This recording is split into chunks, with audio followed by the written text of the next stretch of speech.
To all of you, I am Neha, your course teacher, which is Introductory Agrometeorology and Climate Change, and your course number is AMAT 5311. Okay, so today I have again come up with the new chapter in our syllabus, or which is very important, for our exam point of view. Okay, so yes.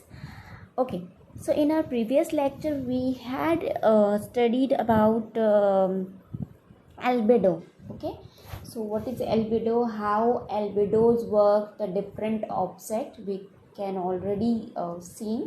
Okay, so in our today's lecture, we will see depletion of solar radiation. Okay, so let us start. Yes.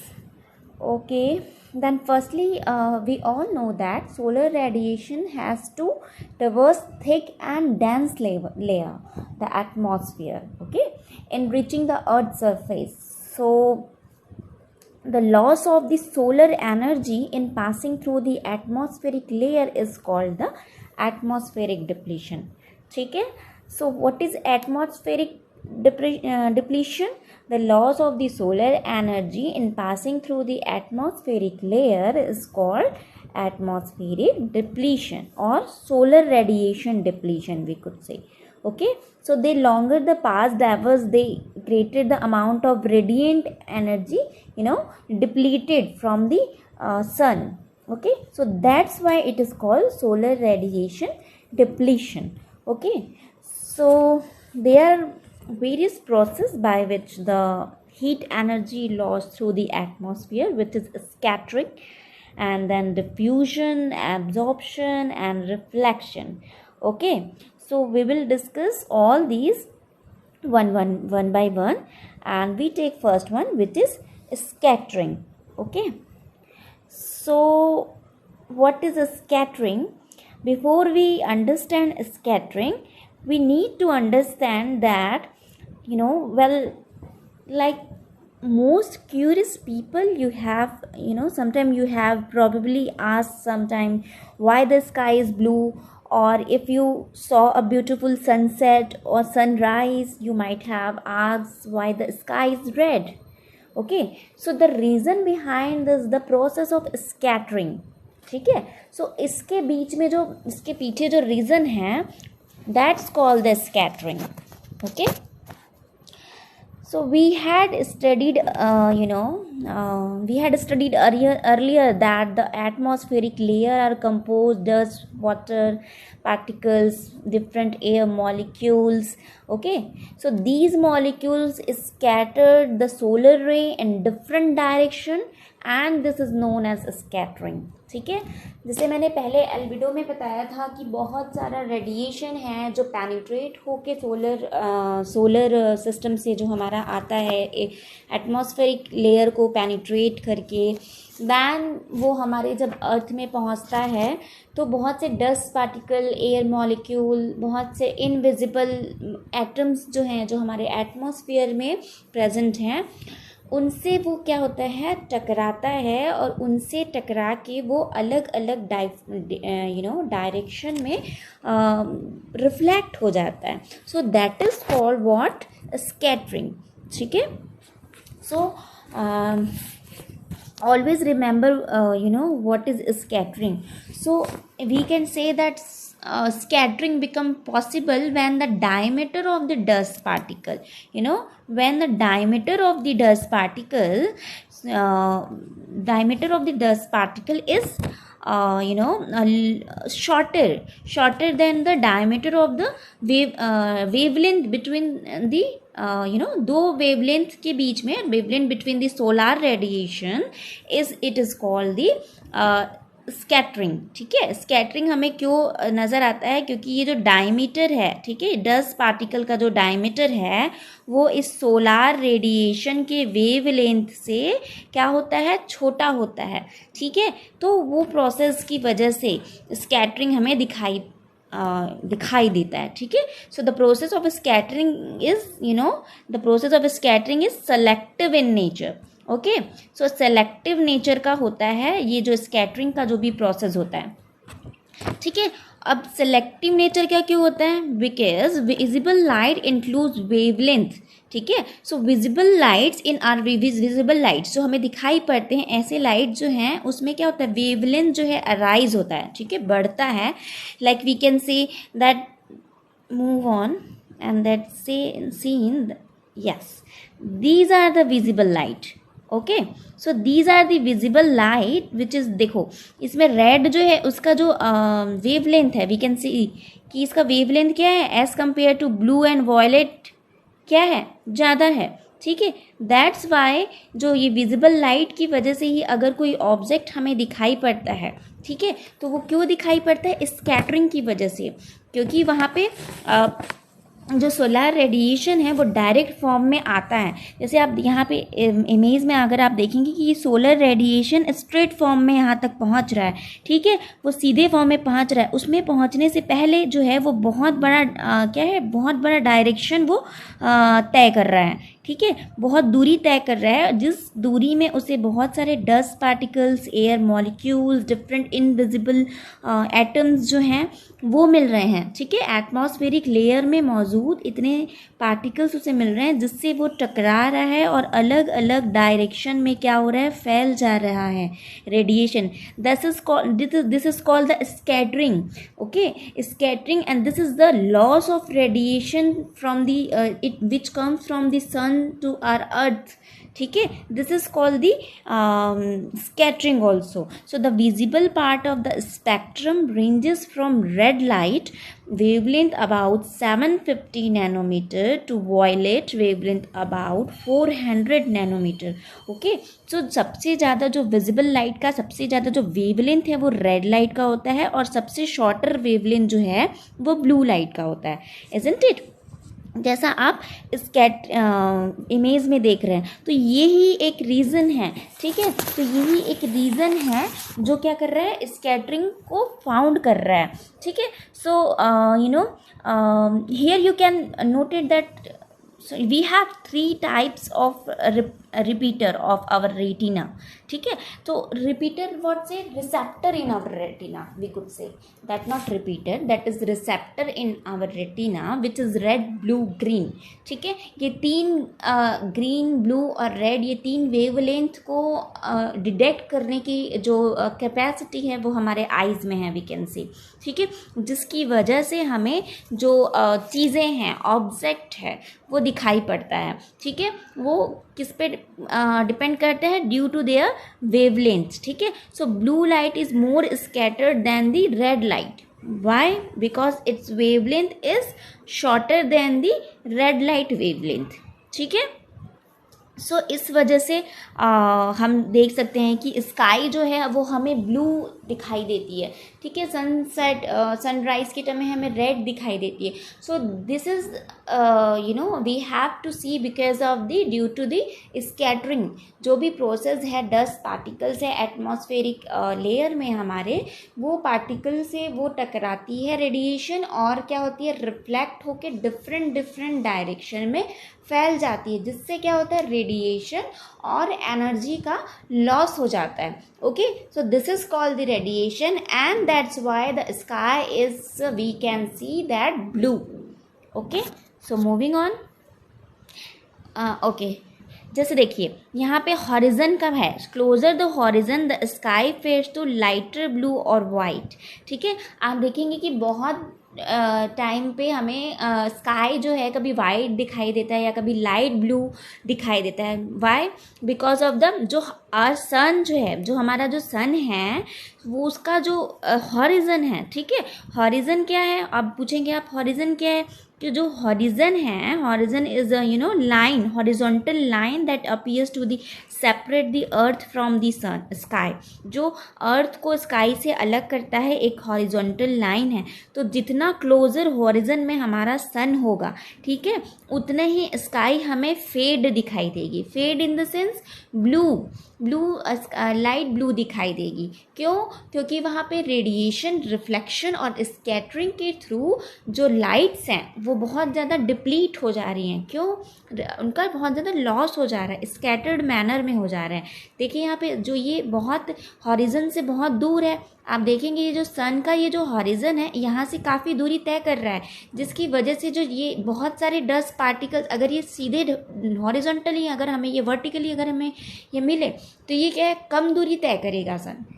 ठीक है, अगर ये किसी object पे पड़ रहा है, ठीक है, अगर ये सनलाइट किसी ऑब्जेक्ट पे पड़ रहा है जहाँ ये काफ़ी दूरी तय कर रहा है, तो उसे बीच में बहुत सारे dust particles, air molecules, gas molecules, अलग अलग इनविजिबल एटम्स होंगे जिनसे वो टकराएगी, स्कैटर्ड होगी और काफ़ी क्या होगा, फ्रिक्वेंसी कम हो जाएगी और lights to become very fade.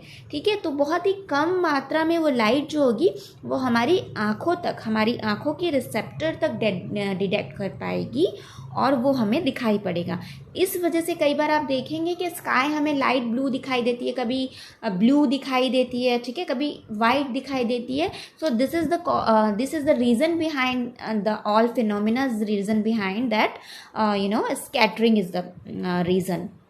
Okay, so moving on. Okay, and then देखिए यहाँ पे हॉरिजन में अगर हमारा सन नीचे आ गया है, ठीक है, तो ये देखिए ये जो स्कैटरिंग हो रही है, इस डायरेक्शन में स्कैटरिंग हो रही है और इस डायरेक्शन में स्कैटरिंग हो रही है। सो बोथ डायरेक्शन में आप देखेंगे जो डस्ट पार्टिकल्स हैं वो रिफ्लेक्ट हो रहे हैं सनलाइट से। ठीक है, और यहाँ पे जो स्कैटरिंग हो रही है वहाँ पे ये जो है वो कम दूरी तय कर रही है, प्लस ये सीधी स्ट्रेट दूरी तय कर रही है। तो यहाँ पे जो स्कैटरिंग जो हो रही है वो स्कैटरिंग जो है वो कम स्कैटरिंग हो रही है, लाइट्स की रेडिएशन जो है कम मात्रा में फैल रहा है, जिस वजह से जो हमें जो भी लाइट दिखाई देगी वो as much as darker than the ये लॉन्ग डायरेक्शन में हमें फेड लाइट दिखाई देती है। ठीक है, तो ये एक कारण है लॉस का, रेडिएशन लॉस का। ठीक है, सो moving on. Okay, so diffusion, the second phenomena which occurs in solar radiation depletion is diffusion. So yes, what is the diffusion? So when the diameter of the particles is larger than the wavelength of incident radiation. Okay, so why incident radiation we can say, because true scattering does not occurs that particular place, so it take place as a through diffusion. ठीक है, यहाँ पे scattering जो है true scattering नहीं हो पाती। क्यों नहीं हो पाती? क्योंकि जो डस्ट पार्टिकल्स और एयर मॉलिक्यूल्स हैं, ठीक है, जो डस्ट पार्टिकल्स और एयर मॉलिक्यूल्स हैं उनका वेवलेंथ जो है, जो इंसिडेंस रेडिएशन आ रही है उनके वेवलेंथ से क्या हो गया है, ज़्यादा हो गया है। तो ट्रू स्कैटरिंग यहाँ पे फिनोमिना नहीं हो रहा है, ये घटित नहीं हो रहा है। दैट्स वाई उसका जगह कौन ले लेता है, the diffusion takes place that places of that scattering. ठीक है, स्कैटरिंग की जगह कौन ले लेता है, डिफ्यूजन लेता है। Okay, so by this definition we can see diffusion reflection is the reflection of light from the surface such that the incident ray is reflected to many angles. Okay, it's reflected to many angles rather than at just one angle, as in the case of specular reflection. ठीक है, तो ये बहुत incidence जो भी raise आती है वो एक ही एंगल में रिफ्लेक्ट नहीं होके बहुत सारे एंगल में रिफ्लेक्ट हो जाती है। वाई? बिकॉज जो डस्ट पार्टिकल्स हैं, एयर मॉलिक्यूल्स हैं, एटम्स हैं, उनका जो उनका जो रिफ्लेक्शन होता है, ठीक है, उनकी वेवलेंथ जो है वो क्या हो जाता है, ज़्यादा हो जाता है। तो उनका किससे ज़्यादा हो जाता है, जो भी सोलार इंसिडेंट जो भी रेडिएशन आ रही है उससे। तो वो क्या होते हैं, अलग अलग डायरेक्शन में क्या हो जाते हैं, रिफ्लेक्ट हो जाते हैं, वापस चले जाते हैं। सो वहाँ पे ये डिफ्यूजन जैसे फिनोमेना हमें दिखाई पड़ता है। Okay, so moving on. Yes, so sometimes clouds appear as reddish and sometimes it is some bluish. So why this is the reason behind the solar radiation is penetrate direct in that particular object which is white substances, जैसे मैंने कल albedo के बारे में बताया था कि बहुत ही ज़्यादा वो रिफ्लेक्ट करता है एनर्जी को, ठीक है। जब रिफ्लेक्ट करेगा एनर्जी को तो वेवलेंथ जो है डस्ट पार्टिकल्स का वो है जो मौजूद है हमारे वायुमंडल में, वो क्या हो जाएगा, ज़्यादा हो जाएगा as compare to solar radiation wavelength. तो इस वजह से वो फेड दिखाई पड़ेगा, इस वजह से हमें कभी जो स्काई है वो वाइटिश दिखाई पड़ता है, ठीक है। और वही सेम चीज़ क्या होता है आपका रेडिस, जब हमें स्काई दिखाई देता है तो it is because of the loss of the blue light by scattering from the beam illuminating cloud, ठीक है। सो ये जो क्लाउड है, बीम इल्यूमिनेटिंग क्लाउड की वजह से हमें कई बार स्काई जो है रेडिस दिखाई पड़ती है। तो this is very important due to beam illuminating cloud, okay. So this is the very important which occurs why the sky is sometimes we can see that whitish and sometimes we can see the reddish. The reason behind the depletion of the solar radiation due to the diffusion, ठीक है। So moving on, okay आप देखेंगे कि हमें light जो है वो कमरे के अंदर में जो है अलग दिखाई पड़ती है और आउटसाइड ऑफ द रूम हमें अलग दिखाई पड़ती है। So why mainly due to diffuse reflection, ये जो रिफ्लेक्शन हो रहा है डिफ्यूज रिफ्लेक्शन हो रहा है, जिसकी वजह से हमें ये जो लाइट्स है वो रूम के अंदर और अंडर द ट्री के अंदर जो है वो दिखाई पड़ती है डिफ्लेक्शन की वजह, डिफ्यूजन की वजह से, डिफ्यूज रिफ्लेक्शन की वजह से, okay. So yes, it is principally due to the diffusion of light in all possible directions that we have sufficient working light before the sunrise and after the sunset. Okay, so we can say that twilight is what is this is called the twilight.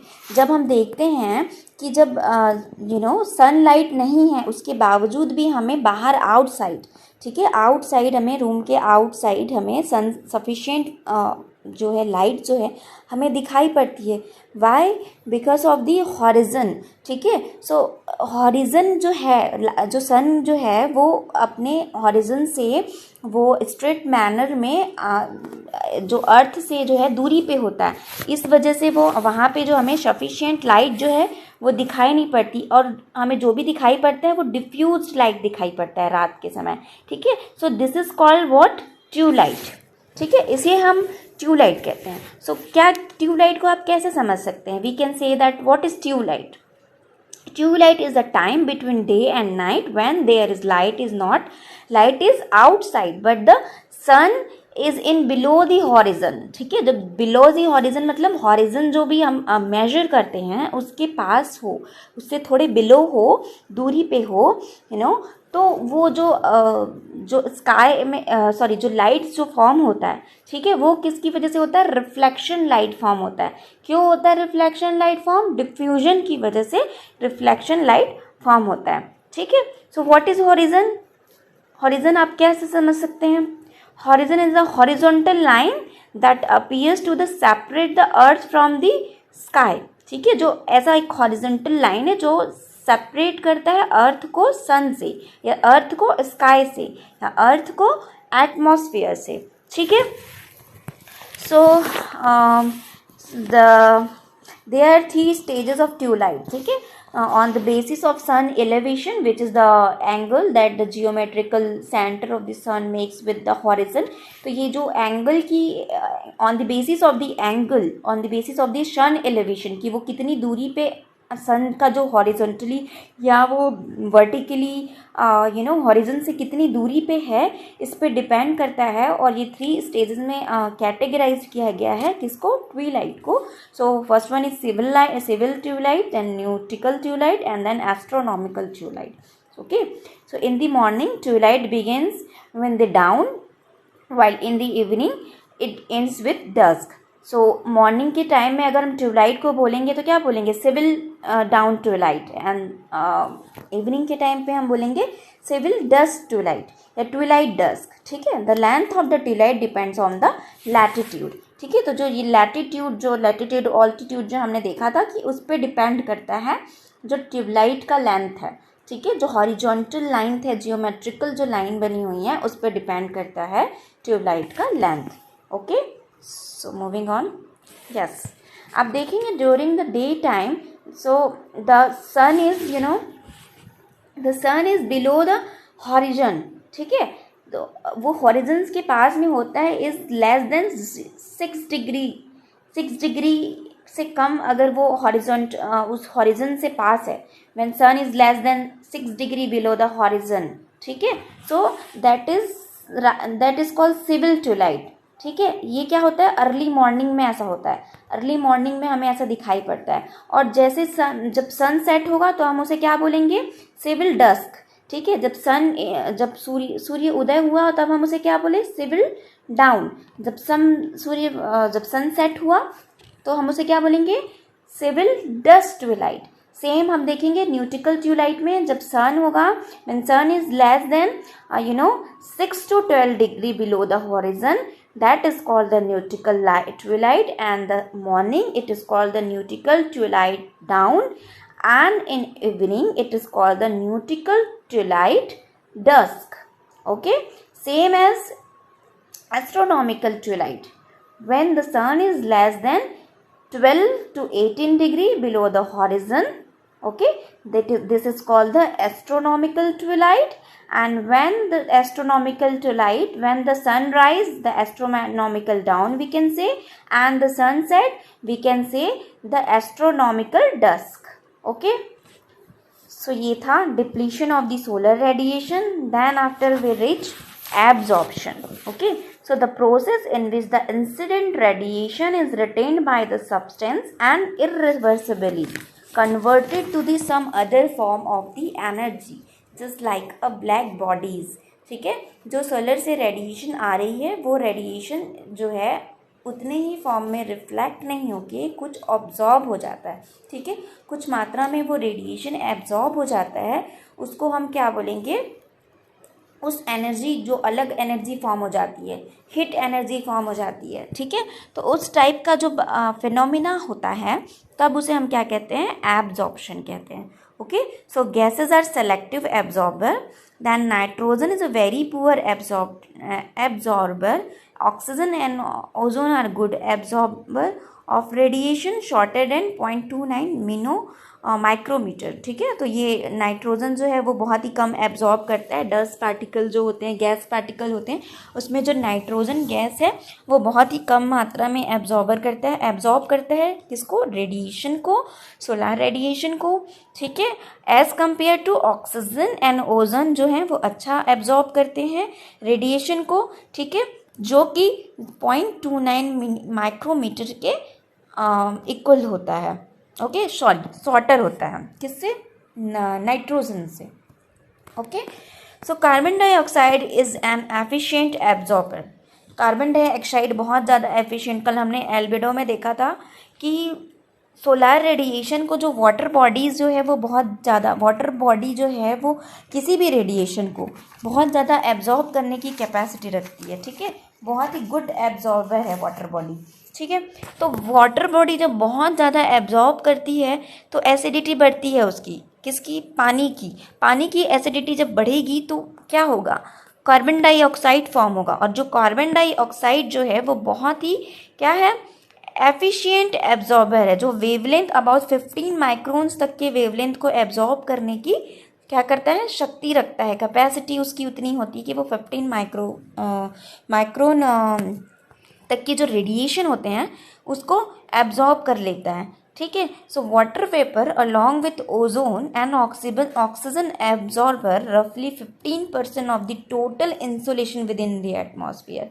तो जो water vapour जो है, ठीक है, मतलब सिर्फ सोचिए water body है, जो वाटर वेपर है वो जितने भी रेडिएशन हो रहे हैं, ठीक है, जितने भी इंसुलेशन हो रहा है, सूर्य से जो भी इंसुलेट हो रही है एनर्जी, इनकमिंग जो भी एनर्जी है, इनकमिंग रेडिएशन है जो पेनिट्रेट होके हमारे एटमॉस्फेयर तक पहुंच रही है, उसका 15% वाटर वेपर जो है वो एब्जॉर्ब कर लेता है. ठीक है, उस वाटर वेपर में बहुत सारे ओजोन, ऑक्सीजन, ठीक है, तो ये सारे जो गैसेस हैं वो मौजूद होते हैं। तो इतने रेडिएशन को एब्जॉर्ब करने की शक्ति इन गैसेस में होती है। ठीक है, जिस वजह से हमारा अर्थ जो है डे बाय डे काफ़ी हॉट होता जा रहा है। टेम्परेचर जो हमारे अर्थ का क्या हो रहा है, बढ़ता जा रहा है। ठीक है, because of the loss of the solar radiation and depletion also the reason behind this phenomena is occurs. ठीक है, so moving on, so these are some data. About 3% of the insolation is received through longer infrared waves, and water vapor is mostly transparent to shorter radiation and obscure to longer infrarays. Water vapor is the most effective regulator of the surface temperature of the earth. So these are some, some key point of this a topic. So we need to remember this, and we need to understand why the scattering due to occur, why the scattering occur, why the diffusion is occur, why the solar radiation depletions are phenomenon by this energy for this atmosphere.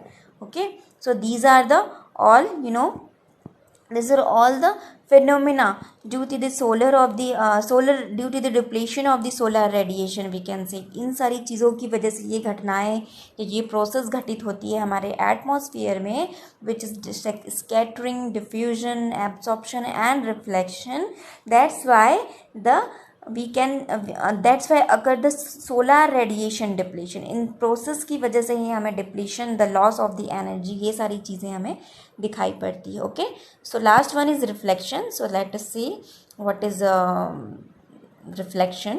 So a part of incident radiation falling on any surface is reflected back. ठीक है, तो जितने भी radiation जो आ रहे हैं, insulate हो रहे हैं किसी सरफेस में, वो रिफ्लेक्ट होते हैं. ठीक है, उतने ही अमाउंट में वो वापस से रिफ्लेक्ट होते हैं. That is called the reflection. So reflectivity और एल्बिडो. ठीक है, so we can already seen that what is albedo.